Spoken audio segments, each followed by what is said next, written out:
নমস্কার। খবরের অন্তরালের খবর নিয়ে ক্যালকাটা ডায়ালগস থেকে মনোজ দাস। একটি ঘটনা গতকাল ৩ তারিখ ভোর রাতের বা শেষ রাতের একটি ঘটনা সারা বিশ্বে একেবারে যাকে বলে একটা কূটনৈতিক জগতে, রাজনীতির জগতে একটা পারমাণবিক বিস্ফোরণ ঘটিয়ে দিয়েছে। পারমাণবিক বিস্ফোরণ। কেন পারমাণবিক বিস্ফোরণ বলছি? কারণ আপনারা জানেন পারমাণবিক বিস্ফোরণ প্রথম হয় সেটা দ্বিতীয় বিশ্বযুদ্ধের সময়। আপনারা জানেন হিরোশিমা এবং নাগাসাকিতে জাপানে পারমাণবিক বিস্ফোরণ ঘটেছিল। এবার তারপর থেকে আজ অব্দি পারমাণবিক বোমা কোনো দেশের বিরুদ্ধে ব্যবহার হয়নি, কিংবা কোনো দেশে সেটা আক্রমণ করা হয়নি সেটা দিয়ে। কিন্তু এটাও আগেই বলেছি, এটা হচ্ছে রাজনীতির পারমাণবিক বোমা বিস্ফোরণ। সেটা কি রকম সেটা বলি। সেটা হচ্ছে যে ভেনেজুয়েলা বলে দক্ষিণ আমেরিকায় একটি দেশ আছে। এই দেশের যে রাষ্ট্রপতি মাদুরো, তাকে সেই দেশে আক্রমণ চালিয়ে, রাতের অন্ধকারে আক্রমণ চালিয়ে তাকে তার রাজপ্রাসাদ থেকে দখল করে, মানে কিডন্যাপ করে, বাংলা কথা হচ্ছে কিডন্যাপ করে নিয়ে চলে গেছে আমেরিকা। একা তাকে নিয়ে যায়নি, নিয়ে গেছে তাকে এবং তার স্ত্রীকে। তো এইবার আমাদের সেই ঘটনা যে কেন কি ঘটলো, কেন এটাকে পারমাণবিক বোমা বিস্ফোরণের মতো বলছি, সেই ঘটনাটা এইবার একটু ব্যাখ্যা করব আপনাদের সাথে। প্রথমে ভেনেজুয়েলা দেশটার একটা পরিচয় দিই। ভেনেজুয়েলা আগেই বলেছি এটা দক্ষিণ আমেরিকার একটি দেশ, এবং দক্ষিণ আমেরিকার 6th লার্জেস্ট কান্ট্রি হলো ভেনেজুয়েলা, মানে 6ষ্ঠ বৃহত্তম দেশ। এর আয়তন হচ্ছে 9,16,445 বর্গ কিলোমিটার। এটা আয়তনে একটু সহজ হিসেব করে বুঝিয়ে দিই। বাংলাদেশের মোট আয়তন হচ্ছে 1,48,460 বর্গ কিলোমিটার, আর ভেনেজুয়েলার আয়তন 9,16,445 বর্গ কিলোমিটার। অর্থাৎ আয়তনে ভেনেজুয়েলা বাংলাদেশের 6 গুণ বড় একটা দেশ। এইবার এখানে কার সেই প্রেসিডেন্ট, কাকে নিয়ে যাওয়া হয়েছিল, কাকে নিয়ে গেছে আমেরিকা কিডন্যাপ করে? তার নাম হচ্ছে নিকোলাস মাদুরো। নিকোলাস মাদুরো 2013 সালের এপ্রিল মাস থেকে ওই দেশটার প্রেসিডেন্ট। তার পূর্বসূরি ছিলেন কি বিখ্যাত মানুষ হুগো চ্যাভেজ। তার মৃত্যুর পরে তিনি ক্ষমতায় আসেন।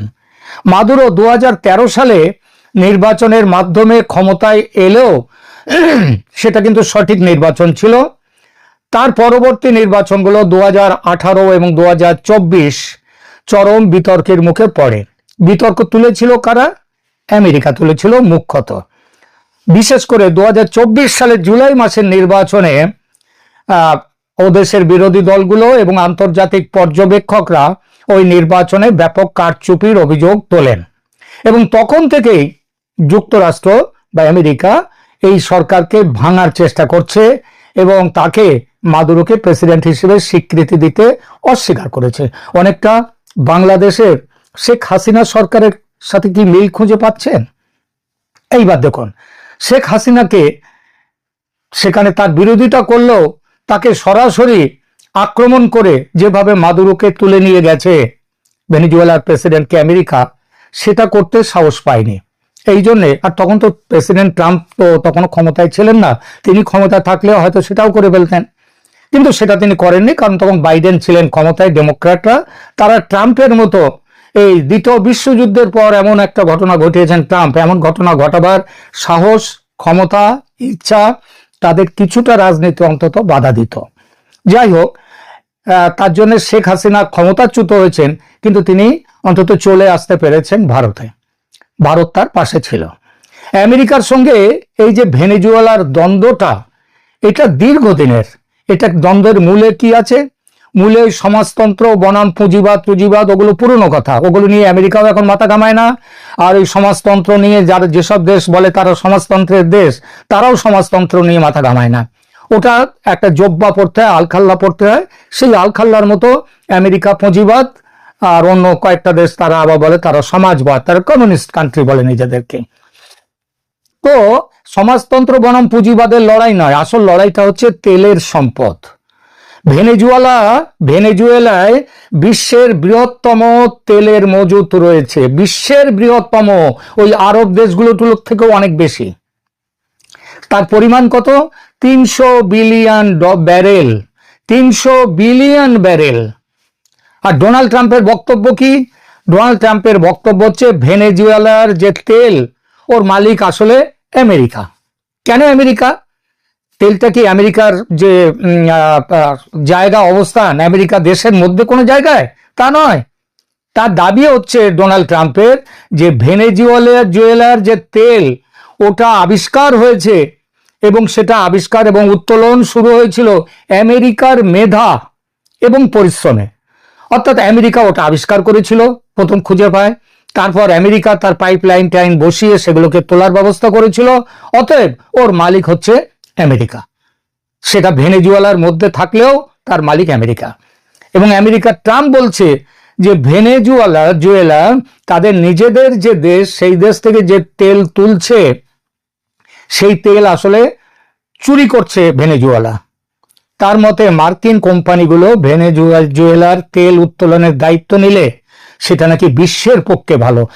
আমার দেশের তেল আমি কাকে বিক্রি করতে দেব, বিক্রি করব, কে তুলবে, সে দায়িত্ব তো আমার। কিন্তু আমেরিকার কথা হচ্ছে না, ওর তেল আমি তুলবো, তুলে আমি বিক্রি করব, আমি ব্যবসা করব, সারা পৃথিবীর লোক খুশি থাকবে। এই হচ্ছে আমেরিকার বক্তব্য। আর মাদুরোর বিরুদ্ধে আর কি অভিযোগ? এটা তো সরাসরি এটা বললেও অনেকেই আবার উল্টো কথা বলতে পারে, রে কি, তাহলে আমেরিকার সম্পদ তো তাহলে অন্য যে কেউ নিয়ে নিতে পারে। সুতরাং তিনি আর একটা অভিযোগ তুলেছেন, সেটা হচ্ছে মাদুরোর যে প্রশাসন, সেটা নাকি মাদক পাচার, যেটাকে বলা হয় নার্কো টেরারিজম, সেই দুর্নীতির সঙ্গে যুক্ত। মাদক পাচার পৃথিবীর সব দেশেই কম বেশি চলে, তবে সেখানে সরকার যে জড়িত থাকে তা নয়। খুব সামান্য কিছু দেশের সরকারি পৃষ্ঠপোষকতায় মাদক পাচার চলে বটে, যেমন পাকিস্তান রয়েছে, যেমন আফগানিস্তান, যেমন আরো কিছু আরব দেশেরও মধ্যে রয়েছে এইসব ব্যাপার। তবে ভেনেজুয়েলা সেই দলে আছে, এর কোনো প্রমাণ আজ অবধি আমেরিকা দিতে পারেনি। আসল উদ্দেশ্য ঢেকে রাখার একটা ক্যামুফ্লেজ, বা সেটা হচ্ছে এটা হচ্ছে ওই মাদক পাচারের গল্পটা হচ্ছে একটা ক্যামুফ্লেজ আমেরিকার তেল দখল করার জন্য। আসল উদ্দেশ্য ভেনেজুয়েলার তেলের সম্পদকে দখলে নেওয়া। আর এই উদ্দেশ্যে আমেরিকা কি করেছে? আমেরিকা করেছে গতকাল 3রা জানুয়ারি ভোর রাতে আমেরিকা প্রেসিডেন্ট নিকোলাস মাদুরোকে আটক করেছে। আটক বলবো না, এটা আটক নয়, এটা কিডন্যাপ করে নিয়ে চলে এসছে। কিসের জোরে? একটা অত্যন্ত নাটকীয় এবং আমেরিকার সামরিক শক্তি নির্ভর ছিল সেটা। ঘটনাটা ঘটেছে, আগেই বলেছি, গতকাল 3রা জানুয়ারি 2026 শনিবার ভোর রাতে। স্থানীয় সময় আনুমানিক রাত 2টোর দিকে এই অভিযান শুরু হয়। নিকোলাস মাদুরো এবং তার স্ত্রী সিলিয়া ফ্লোরেস, মানে আচ্ছা বলুন তো, মাদুরোকে নাই গ্রেপ্তার করলো, নিয়ে এলো, আটক করলো, তার বউকে, তার স্ত্রীকে কেন নিয়ে আসা হলো? তার স্ত্রীকে কেন নিয়ে আসা হলো? নিয়ে আসা হলো একটাই কারণ, আমেরিকা মনে করেছে, তাই নিয়ে আসা হলো। তা সেখানে তাদেরকে কোথায়? ভেনেজুয়েলার যে রাজধানী কারাকাস, সেই কারাকাসের চারদিকে পাহাড় দিয়ে ঘেরা একটা অঞ্চল, এলাকা বড়, অত্যন্ত, তার মধ্যে অত্যন্ত সুরক্ষিত একটি সামরিক কমপ্লেক্সের ভেতরে। এই কমপ্লেক্সের নাম হচ্ছে ফুয়ের্তো টিউনা। সেখানে হচ্ছে প্রেসিডেন্টের বাসভবন। এটা ভেনেজুয়েলার প্রধান সামরিক ঘাঁটি হিসেবে পরিচিত। কিভাবে এই অভিযান পরিচালিত হয়? মার্কিন প্রশাসন এই অভিযানের নাম দিয়েছিল অপারেশন অ্যাবসলিউট রিজলভ। এটি ছিল জল, স্থল এবং আকাশপথ এই 3টে রাস্তা মিলিয়ে একটা হামলা। অভিযান শুরু হওয়ার সঙ্গে সঙ্গে মার্কিন বিমান বাহিনী ভেনেজুয়েলার রাজধানী ক্যারাকাস সমেত বিভিন্ন সামরিক অবস্থানে প্রায় 150টি যুদ্ধ বিমান নিয়ে ব্যাপক বিমান হামলা চালায়। এর উদ্দেশ্য ছিল ভেনেজুয়েলার বিমান প্রতিরক্ষা ব্যবস্থা এবং যোগাযোগ ব্যবস্থা অচল করে দেয়া। আপনারা অনেকেই শুনেছেন আমেরিকার ডেল্টা ফোর্সের কথা। এটা হচ্ছে আমেরিকার এই ধরনের অভিযানের সব থেকে বড় কাজ করে এই ডেল্টা ফোর্স। যখন ওসামা বিন লাদেনকে পাকিস্তান থেকে ধরে নিয়ে গিয়েছিল আমেরিকা রাতে অভিযান চালিয়ে, সেটাও করেছিল এই ডেল্টা ফোর্স। আকাশপথের হামলার আড়ালে মার্কিন সেনাবাহিনীর সব থেকে চৌকস ইউনিট এই ডেল্টা ফোর্সের সদস্যরা হেলিকপ্টার থেকে দড়ি বেয়ে মাদুরোর বাসভবনে নামে, একেবারে সেই ওসামা বিন লাদেনের সময় যা ঘটেছিল তাই। তারা অত্যন্ত দ্রুততার সাথে বাসভবনের নিরাপত্তা ভেঙে ভেতরে যায় এবং তার স্ত্রীকে এবং মাদুরোকে আটক করে।